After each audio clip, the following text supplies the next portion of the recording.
But صاحب آپ کو پروگرام میں ویلکم کرتے ہیں، کیونکہ یہ بڑا شور پڑا ہے ان سیٹوں کے حوالے سے. ابھی جوائنٹ عوامی ایکشن کمیٹی نے بڑا پرزور مطالبہ رکھا ہوا ہے کہ سب سے پہلے ان کو ختم کریں. تو آپ کا تعلق بھی ویلی سے ہے. مجھے یہ بتائیں کہ کیا یہ سیٹیں کیسے تحریک کے ساتھ جڑی ہوئی ہیں؟ بہت شکریہ سجاد آپ کو بلانے کا. تحریک سے کیسے جوڑی ہیں؟ ظاہر ہے تحریک اسی جے اینڈ کے اسٹیٹ کے لوگ ہیں، چاہے مہاجرین ہوں، چاہے اے جے کے ہوں، چاہے گلگت کے ہوں، چاہے لداخ کے لوگ ہوں، یا جموں سے ہوں یا سری نگر سے ہوں. جب اس اسٹیٹ سے جڑے ہوئے ہیں تو ظاہر ہے اس سے ساتھ وابستہ ہیں، اس تحریک سے بھی وابستہ ہیں، اور ایز ویل ایز اس کشمیر ایشو سے بھی وابستہ ہیں.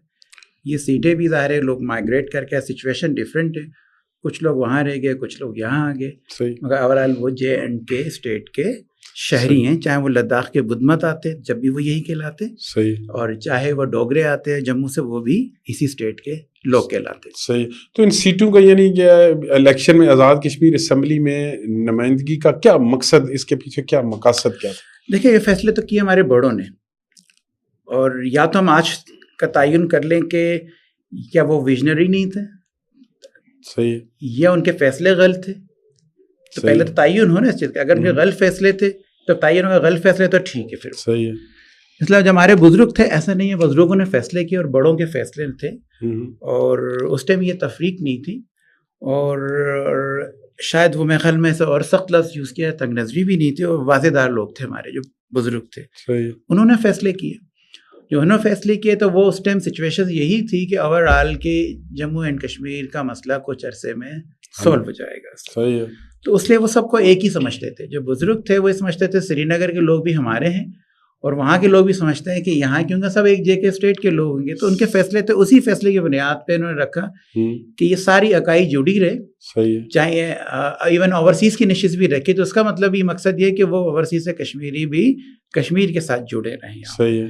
کیونکہ ہم جہاں فیصلے کر سکتے تھے وہ ایک آزاد خطہ تھا، تو آزاد خطے کے لوگوں نے فیصلہ کیا کہ باقی جو مہاجرین جو ہے پاکستان میں آباد ہو گئے ہیں وہ ہوں، جو اوورسیز ہیں وہ بھی ہوں، وہ ہمارے اس خطے کے ساتھ جڑے. تو فیصلے ٹھیک تھے ان کے، کیونکہ اس کے ساتھ جو پلیبیسائٹ ہو نا، جو آپ کو پلیبیسائٹ میں سبھی نے اپنا جو اپنے ووٹ کا جو اپنے رائٹس انہوں نے اپنا اس کا حصہ بھی ڈالنا ہے گا.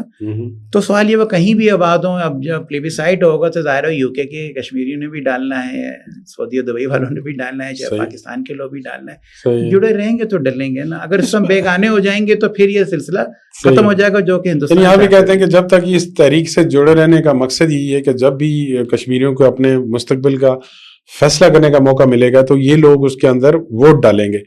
بالکل ایسا یہی ہے نا. یو این کی ریزولوشن بھی یہی کہتی ہے، ہمارے بڑوں کے دور اندیشی کے فیصلے بھی یہی کہتے ہیں. اگر نہیں ہے تو پھر جو ہے تو پھر فیصلہ ہو. اس کا مطلب ان کو ووٹنگ رائٹس ختم ہو گئے، بات ختم ہو گئی، وہ پاکستانی ہو گئے، برٹش ہو گئے، سعودینز ہو گئے، کینیڈین ہو گئے، امریکن ہو گئے. صحیح. آپ یہ کہتے ہیں کہ ان کو جو لوگ ختم کر مطالبہ کر رہے ہیں، تو یہ آپ بنیادی جو کشمیر کی جو اس وقت آپ یو این میں گئے ہوئے ہیں، یعنی اپنے بنیادی مطالبے سے ہٹ رہے ہیں. اس کا نقصان اور فائدہ کس کو؟ دیکھیں اس کو اس طرح نہیں کہیں گے کہ کنفیوژن ہے، کنفیوژن کریٹ ہو گئی. اب اس کا یقین سولوشن کی طرف جایا جائے. سوال یہ ایک دو اور اہم اس میں باتیں اور پہلو بھی نکلتے ہیں گے. سوال یہ نکلتا ہے عوامی ایکشن کمیٹی. دیکھیں پہلے تو ہم تعین کر لیں ہم سب بھائی ہیں، صحیح، ایک ہی اسٹیٹ کے لوگ. مختلف برادری ہوں گی، وہ ساری دنیا میں اسی طرح ہوتا ہے، ہر 40 کلومیٹر بعد زبان بھی بدل جاتی ہے. تو ہم بھائی ہیں، سارے کے سارے بھائی ہیں. چاہے میں تو یہ کہہ رہا ہوں نا کہ ہم گلگت والوں کو بھی وہی سمجھتے ہیں، پار ہو یا آر پار ہو کہیں ہو، تاوبٹ سے لے کے میرپور تو کہ پہلے یہ تعصب نہ نکلے کہ ہم میں کوئی تعصب کا پہلو ہے. پہلے میں اپنے سے سٹارٹ لیتا ہوں کہ میرے ذہن میں کوئی تعصب کا پہلو نہیں ہے. اسی طرح یقیناً وہ ان کے ذہنوں بھی نہیں ہو. تو اس کا مطلب ہے کہیں نہ کوئی چیز ایسی کنفیوژن کریٹ ہوئی جس سے یہ چیزیں پھیلتی چلی جا رہی ہیں. پہلے یہ آتا ہے کچھ تعین ہو. ہمارے شاید ایک آج کے پروگرام میں شاید ڈیٹیل گفتگو ہے طویل عرصے کی، تو شاید نہ ہو سکے. تو مجھے لگتا ہے اس کے لیے کافی پروگرام یا طویل ٹائم چاہیے اس حوالے سے. دیکھیں اگر عوامی ایکشن کمیٹی کون ہے، کون لوگ ہیں؟ کشمیری ہیں، کشمیری ہیں. کشمیری ہونے کے ساتھ وہ کون ہیں؟ ٹریڈرز ہیں. ٹریڈرز یقیناً. اچھا ٹریڈرز کی بات کریں، اور ٹریڈرز اگر مطالبہ کرتے ہیں اور سیاسی مطالبہ کرتے ہیں، سیاسی ہے نا، سیاسی ہے. اب سیاسی آتی ہے. دیکھیں کراچی چیمبر آف کامرس کے ٹریڈرز بھی ہیں، لاہور چیمبر کے بھی ہیں، راول پنڈی کی بھی چیمبرز آف کامرس کے بھی لوگ ہیں گے. وہ سیاست مطالبہ سیاسی بھی کریں تو کیا کر سکتے ہیں؟ نہیں کر سکتے. صحیح. اسی طرح کوئی بھی ایک چھوٹا سا پاکستان کا خطہ بہاولپور اٹھ جائے, حیدرآباد اٹھ جائے, سوات اٹھ جائے, آپ کا فیصل آباد اٹھ جائے, وہ کہے گا نہیں یار کہ ہم نے اب یہ فیصلہ کرنا ہے, کیا ممکن ہے؟ نہیں یقیناً. اس کے لیے پھر ایک پلیٹ فارم پہ آنا پڑے گا. پلیٹ فارم پہ آنا اگر اس میں اس خطے کی پذیرائی مل جائے تو فیصلے پھر کچھ سیاسی ہو جائیں گے. اچھا اب نیکسٹ فیز پہ آتے ہیں. کیا 10,000 مجھے کسی نے بتایا 10-12,000 ہمارے اس کے ممبرز ہیں کمیٹی کے, تو 10-12,000 پوری اسٹیٹ کا فیصلہ کریں گے یا یونو کرے گا؟ کوشچن آگے نا آپ کا. ایک اب آتا ہے کہ اب اس کو میں نے کہا شروع میں جیسے جے اینڈ کے اسٹیٹ 85,000 مربع میل پہ محیط, اس پہ اے جے کا حصہ 5,000 مربع میل کا ہے. اگر اس لحاظ سے بات کرتے ہیں کہ 5,000 مربع میل کا فیصلہ 80,000 پہ لاگو ہوگا, وہ تو نہیں ہوگا, نہیں ہو سکتا نا, نہیں ممکن نہیں ہے. 5 کیا ہوتا ہے پاپولیشن کے لحاظ سے کہہ رہے ہیں اوورآل مقبوضہ کشمیر کی کوئی 1.5 کروڑ آبادی ہے, گلگت کو ہم لیتے ہیں 15-18 کروڑ ہے, اے جے کی لیں 40 کہتے ہیں, 25-30-35 جو بھی 40 ہی کے چلے. تو پاپولیشن کے لحاظ سے بھی کہیں تو اکثریت تو باہر ہے. اگر جے کے اسٹیٹ کو ایک اکائی سمجھتے ہیں تو ممکن نہیں ہے. اگر پوری اے جے کی بات بھی کر لیں تو 20% آف دا پاپولیشن بنتا ہے, تو میجورٹی نہیں بنتی. صحیح. تو اسٹیٹ کے فیصلے ہوں گے تو میجورٹی پہ ہوں گے. صحیح.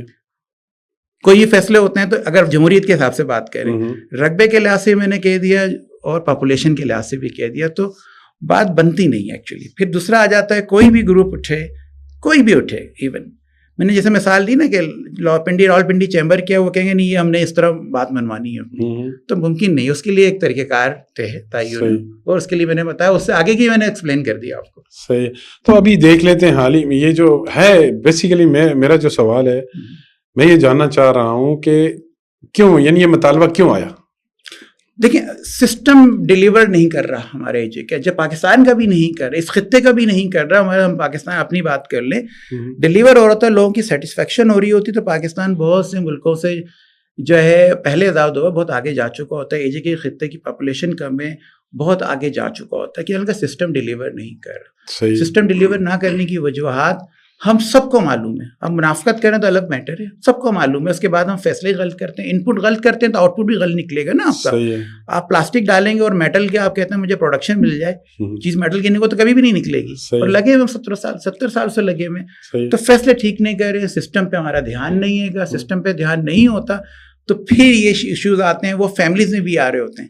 ایک فیملی 4 بھائی ہیں, اگر وہ اکنامیکلی ویک ہونے جا رہے ہیں, گھر نہیں صحیح چل رہا, تو ایک دوسرے پہ انگلیاں اٹھتی ہیں, الزام ہوتے ہیں. وجہ یہ نہیں ہوتی, کہ وجہ یہ ہوتی ہے کہ بڑے کے فیصلے مانے, بڑے فیصلے کیے ہیں, یا میکینزم سیٹ کرے اور ٹھیک کر لیں اس چیز کو. تو اس میں جو آ رہی ہیں 2 باتیں آ رہی ہیں جو بڑے میں ہم سب سنتے ہی دیکھتے بھی رہتے ہیں, پولیٹیکل اور فائنینشیل. یہ 2 برڈن سمجھ رہے ہیں, 2 بیسک جو بھی مطالبے میں آ رہے ہیں, 2 مطالبے میں ہیں, اس میں ٹاپ آف دا لسٹ ہوتے ہیں.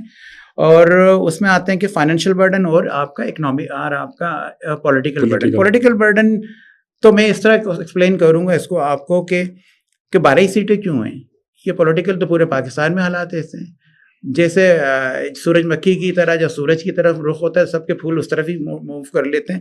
جب ابھی آپ حالیہ ہی دیکھ لیں, سابقہ پرائم منسٹرز ہوں اور ابھی جو حالات چل رہے ہیں, تو وہ سب اپنے اپنے رخ کا پھر تعین کر رہے ہیں. اور وہ کلا بازیاں جسے ہم کہتے ہیں وہ چل رہی ہیں, تو وہ 12 سیٹوں پہ تو نہیں, وہ 12 سیٹیں بھی کرتی ہیں, ایسے لیکن 33 سیٹیں بھی کرتی ہیں. اور ابھی ہم دیکھتے رہے سارا, ابھی ہمارے آنکھوں کے سامنے تو 12 سیٹوں کو مورد الزام نہیں ٹھہرایا سکتا ہے. یہ المیہ ہے ہمارے پاس. لیکن ایک سوال ہے نا, یعنی کہ میری بھی مختلف لوگوں سے بات ہوتی ہے, یعنی ان کے ذہن میں یہ ہے کہ ایک تو یہ ہے کہ جو آزاد کشمیر کے اندر آپ جو ہمارا پولیٹیکل سسٹم ہے, ایک جو بندہ ہے وہ 40, 50, 60, 70 ہزار لوگوں کو کنونس کر کے ووٹ لے کے 30, 40 ہزار آتا ہے, اور اس کے بجائے ایک بندہ 700 ووٹ لے کے آ جاتا ہے. تو وہ یہ سمجھتے ہیں کہ شاید یہ ہمارے فیصلوں پہ یا ہماری پارٹی پوزیشن پہ اثر انداز ہوتے ہیں. ایسی کوئی چیز ہے نہیں. دیکھیں وہ تو باقی بھی کر رہے ہیں, باقی بھی کرتے ہیں. اگر 700 ووٹ کی بات کریں, ان کی بات کر رہے ہیں, وہ 700 ووٹ کیونکہ انہوں نے ایک ریزرو سیٹس کر دی گئی ہیں. اگر وہ 700 کی جگہ 7 لاکھ ہوتے تو جب بھی وہ یہی ہوتے. صحیح ہے. 6 سیٹ ریزرو رکھی ہیں, ان کی پاپولیشن کا 70 لاکھ ہوتی تو وہ 10 لاکھ پہ 60 لاکھ ہوتی تو 10 لاکھ پہ چلی جاتی. صحیح ہے. تو یہ فگر تعین نہیں کرتی, مگر وہ نمائندگی کرتے ہیں, 1.5 کروڑ کی نمائندگی کرتے ہیں پارٹی, مگر وہ آئے کم ہے تو اس لیے لوگ ہیں. اگر زیادہ ہوتے تو زیادہ کی کر رہے ہوتے. اب آپ کا سوال آتا ہے فائنینشیل آتا ہے گا. فائنینشیل جب آتا ہے کہ فائنینشیل جیسے اکثر ہم دیکھ رہے ہوتے ہیں تو افسوس بھی ہوتا ہے اس بات پہ اور اسے ڈی گریڈ بھی محسوس ہوتا ہے کہ آپ کا کہ اوور آل کے فائنینشیل برڈنز ہیں. تو فائنینشیل برڈنز کیسے ہیں مجھے بتائیں آپ کا. میں ایکسپلین کرتا ہوں. اسپیکر ہیں اور منسٹر بھی رہے. کتنے وسائل آپ کراچی لے کے گئے ذرا تھوڑا سا یہ بتا دینا. کتنے وسائل لے کے میرے وقت میں جو وہاں وہ بات رک جائے گی, میں وہی بتاتا ہوں, دونوں چیزیں ایکسپلین کرتا ہوں. میرے وقت میں جب پہلی دفعہ آیا تو مجھے ملے تھے کوئی 18 لاکھ روپے. صحیح. سال کا ایم ایل اے فنڈ. اس کے بعد لکیلی یہ ہو گیا ہم 50 پہ چلے گئے جس میں کٹا کے چند لاکھ ٹیکسز ویکسز کے, تو یہ فیگرز آتی تھی ہمارے پاس, فیگرز آتی تھی. اب کی فیگرز میرے خیال میں زیادہ کی ہے, کافی زیادہ کی ہے, اب زیادہ ہو گئے مگر زیادہ کی ہے. میں جب آیا تو 7 ارب کا بجٹ تھا. صحیح ہے. اے جے کے کا. آج جو ہے 311 ارب کا بجٹ ہے. ایک تو یہ فرق آ گیا ساتھ ساتھ. اچھا فائنینشیل برڈنس کی بات کرتے ہیں, جو فیگریٹیوز دیتی ہیں یہ بھی ایک جو ہے نا اکنامیکل کوشچنز ہیں, اور آپ کے یہ بھی کم سے کم مجھے اگر آپ ڈسکشن کا موقع دیتے تو میں اس کو ہاف این آور تک مجھے لگتا ہے اس کو پورا ایکسپلین کرنے میں. اس کے لیے آپ کو اکثر آتا ہے کہ 311 ارب کے بجٹ پہ ہمارے اپنے ریسورسز کتنے ہیں. جے کے پہلا کوشچن نکلتا ہے کہ کیا ہماری اتنی ارننگ ہے 311 کی؟ نہیں ہے. پتہ ہے نا سارے پیپر ورک ہے نا, نہیں ہے ہمارے پاس. کون دیتا ہے؟ پاکستان دیتا ہے. اس کی پوچھا بیک گراؤنڈ ضروری ہے اس کے لیے ایکسپلین کرنا. سبسڈی کتنی ملتی ہے؟ فیگرز میرے خیال میں ابھی آپ کے پاس نہیں ہوگی. جو پچھلے سال کی 111 ارب کی نہیں, آلموسٹ تھوڑی بڑی ہے کیونکہ بجلی اور آٹے پہ اس طرح تھوڑا زیادہ ہوگا. پچھلے سال کی بتا رہا ہوں, پچھلے سال کی فیگر میرے پاس ہے 111 ارب کی ہے. 100 سم تھنگ کی ہے ملا کے 111, لیکن 125 ارب کی ہوگی. پاکستان اے جے کے کی بجٹ کی ذمہ داری اسلام آباد نے لی ہے, چاہے ڈیولپمنٹ یا نان ڈیولپمنٹ. ڈیولپمنٹ کہتے کیا اسلام آباد 200 میں سوچتا ہے؟ وہ جے کے اسٹیٹ کو اس لیے سوچتا ہے. صحیح. جے کے اسٹیٹ کو دیکھتے ہوئے دیکھ رہا ہوتا ہے. 111 ارب کی بجٹ کے اندر 111 ارب کے بجٹ میں اس کی چھوڑ دیتے ہیں, سبسڈی کو رکھ لیتے ہیں, اس کو چھوڑ دیتے ہیں. تو وہ دیکھتے ہوئے بتائیں کہ یہ چھوٹا سا جو اماؤنٹ ایمبولینس کو ملتا ہے کہ یہ بہت بڑا بجٹ ہے دیکھا جائے تو. اچھا اب آتا ہے وہ 111 ارب کے بجٹ کے اندر جو مہاجرین پاکستان رہتے ہیں وہ پاکستانی تو ہیں, وہ بھی وہاں ٹیکس وہاں پے کرتے. اکثر سوال ہوتا ہے نا ٹیکس تو وہاں پے کرتے ہیں, انجامنٹ یہاں کرتے ہیں. سر 111 ارب کی سبسڈی میں وہ بھی ٹیکس پے کرتے ہیں. یعنی آپ کہتے ہیں کہ وہ جو سبسڈی مل رہی ہے وہ ٹیکس آتا ہے نا, آ رہا ہوتا ہے نا, تو ٹیکس انڈائریکٹ طریقے سے آ رہا ہے تو پے تو وہ بھی کرتے ہیں. صحیح ہے. اور وہ کم ہے ریشیوز کے. آ رہا تھا پاکستان بڑے دل کے ساتھ کہتا ہوں کہ پاکستان بڑے دل میں پورے جے اینڈ کے کو لیتا ہے, اے جے کے کو ایز اے سیپریٹ انٹیٹی کے طور پہ نہیں لیتا, وہ سب کو لیتا ہے, اس لیے وہ دیتا ہے آپ کو. تو یہ کوشچن نہیں بنتا آپ کا ٹیکس پے نہیں کرتے اور ان پہ ہمارا برڈن ہے نہیں, تو اس کو ہم کیوں اپنے ٹیکسز کے اندر دیں. یہاں تو تفریق ہو جاتی ہے, پھر تفریق میں پھر بھائیوں میں ہی تفریق ہوتی چلی جا رہی ہے. تو کوشچن یہ نہیں بنتا, فائنینشیل برڈن نہیں ہے. اگر فیگریٹو بات کریں اربوں روپے کا تو بجٹ ہی نہیں بنتا, پولیٹیکل بھی نہیں نظر آتا. تو پولیٹیکل میں تو باقی بھی ہے نا, 33 سیٹس بھی تو فیصلے کرتی ہیں, لیفٹ رائٹ ہو جاتے ہیں نا, 12 بھی کرتی ہیں, یہ بھی کرتے ہیں, دونوں ہی ہے. اور کلچر ہے اس ایریے کا, تو اس کو مورد الزام نہیں. اچھا اگلا آتا ہے, وہ کہتے ہیں جی پاکستان کی سیٹ سے پاکستان انفلوئنس کرتا ہے یہاں کے حوالے سے, تو پھر آپ پاکستان سے وابستہ کیوں ہیں؟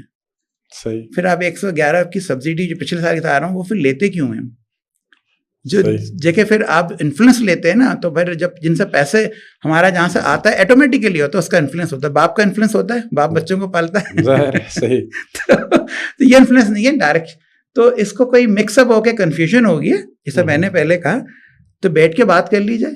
ڈیبیٹ ہونا چاہیے نا. نہیں اوپن, اس لیے میں نے آپ سے بیچ میں کہا, میں آپ مجھ سے سخت سے سخت سوال کیجیے گا, اوپن ڈیبیٹ کیجیے گا, تاکہ چیزیں ایک تو کلیریفائی ہو جائیں. جب تک نہیں ہوں گی تو وہ بھائی اگر باپ کلیئر بٹھا کے نہیں کرے گا, یہ دونوں چاروں بھائی نہیں بیٹھیں گے جو بھی ہیں, تو وہ کلیریفائی نہیں ہوں گے. ہونا بڑا ضروری ہے, واضح ہونا ضروری ہے گی آپ کی یہاں پہ. آپ کے تو نیکسٹ رہتا ہے کہ آپ کا کہ یہ جو آپ تو میں نے ایکسپلین کیا آپ کو فائنینشیل برڈن کے حوالے سے آپ کا, ساتھ ساتھ میرے پوائنٹ ذہن سے نکل گیا آپ کے. نہیں میں نے یہی کہا تھا کہ ریزن کیا پھر ان کے یہ اس وقت اس کو یعنی ٹاپ ایشوز لانے کے پیچھے کیا ہو سکتا ہے. کوئی میں اس پہ میں دراصل اس سوال کا جواب چاہ رہا ہوں, کس کا فائدہ کس کو ہے. یہ ڈائریکٹ ہونا یہ چاہیے تھا کہ سسٹم کو ٹھیک ہونا چاہیے تھا. وہ مکس اپ ہو کے جیسے کہتے ہیں نا کہ وہ غصہ کہیں اور نکلتا ہے, تو وہ غصہ کہیں اور ڈائیورٹ ہو گیا اس کا. تو سسٹم کیا چلے, میں ایک مثال دیتا ہوں کہ فار ایگزامپل یہ 12 سیٹس ہٹا دیجیے, ہٹا دیں, کوئی بات نہیں. ان 12 سیٹس کے لوگ کہیں تو جائیں گے نا, ان کے ولی وارث تو کہیں بیٹھے تو ہیں نا. اگر اے جے کی گورنمنٹ اپنا ہاتھ اٹھا دیتی ہے تو کہیں نہ کہیں تو ان پہ ہاتھ رکھنے والے لوگ موجود ہیں نا. کون لوگ ہوں گے؟ صحیح, سری نگر والے ہی ہوں گے نا, ظاہر وہی ہوں گے نا. نیکسٹ فیز ادھر جانا ہے, آٹومیٹکلی رخ ادھر ہو جائے گا. جو ادھر ہو جائے گا, جس نے 111 کا بجٹ دینا کا فائنینشیل برڈن ہے, تو کہیں گے ٹھیک ہے جی 100 آپ لے لو, 25 ان کو دے دیتے ہیں, کیا ہوا, ہم ہی دے رہے ہیں نا. صحیح ہے, تو فگر کہاں گئی, اب نارمل ہوگی یہ فگر آپ کی. صحیح ہے, کیا ہوگا, 20 سیٹیں ختم کر دیتے, ان کی کونسل بنا دیتے. صحیح, یہ 12 سیٹ پہ کونسل بناتے ہیں, 1.5 کروڑ کی بات, یہ 12 کریں, 10 کریں, 25 کر دیں, انہیں کونسل بنا اسلام آباد کریں, یہاں سے سیپریٹ کر دیں, سیپریٹ انٹیٹی بھی ہو سکتی ہے. صحیح, تو سیپریٹ انٹیٹی ہو کے چل پڑے گا سلسلہ آپ کا یہاں پہ. سیکنڈ جو رہتا ہے کہ قربانی بھی انہی 12 سیٹ کے ہی خاندانوں نے ہی دی ہے, بھلے یہ بچ کے بچا کے ادھر آ گئے. مجھے اپنی فیملی کا پتہ ہے نا کتنے فیملی, اور مجھ سے زیادہ جموں کی زیادہ قربانی ہے, دہلی کی اتنی نہیں ہے جتنی جموں کی لاکھوں لوگوں کی قربانی ہے. تو وہ قربانی کہاں گئی, ہمارے بڑوں کے فیصلے کہاں گئے؟ اس کا مطلب ہے ہمارے بڑوں کے فیصلوں نے فیصلے کیے, ہم بڑوں کے فیصلے نہیں مانتے. ہمارے بڑوں کے فیصلوں نے قانون بنایا یا آئین بنا دیا, کیا ہم اس کو نہیں مانتے؟ قانون کو آپ نے آئین کو حیثیت دینے کو تیار نہیں ہے, کل کے تو مذاق بن جائے گا. پھر صحیح, آج کے جو فیصلے ہوں گے کل کے ہمارے اگلی نسلیں نہیں مانیں گی اس کو. صحیح ہے, تو یہ فیصلے تو صدیوں سے پھر ہوتے ہیں. بٹ صاحب بہت شکریہ, کیونکہ ٹاپک واقعی بہت بڑا تھا, اس پہ کافی بات کی جا سکتی ہے, لیکن انشاءاللہ اگلے کسی پروگرام میں دوبارہ ہم اس ٹاپک پہ بات کریں گے. ناظرین, آپ نے بٹ صاحب کی باتیں سنی. کیا یہ ہمارے آزاد کشمیر کے پولیٹیکل سسٹم کا فیلئر ہے, یا لوگوں کی فرسٹریشن ہے, یا وہ غصہ ہے کہ جو حکومت یا سیاسی فیلئر کے طور پہ وہ ان مطالبوں کی صورت میں آ رہا؟ یہ تو آنے والا وقت ہی بتائے گا کہ سیٹیں رہتی ہیں یا ختم ہوتی ہیں, یا اس کے کیا اثرات تحریک پہ ہوتے ہیں, یا آزاد کشمیر کے آنے والے الیکشن پہ ہوتے ہیں. انشاءاللہ اگلے کسی پروگرام میں نئے مہمان کے ساتھ آپ کی خدمت میں پھر حاضر ہوں گا. تب تک اپنے میزبان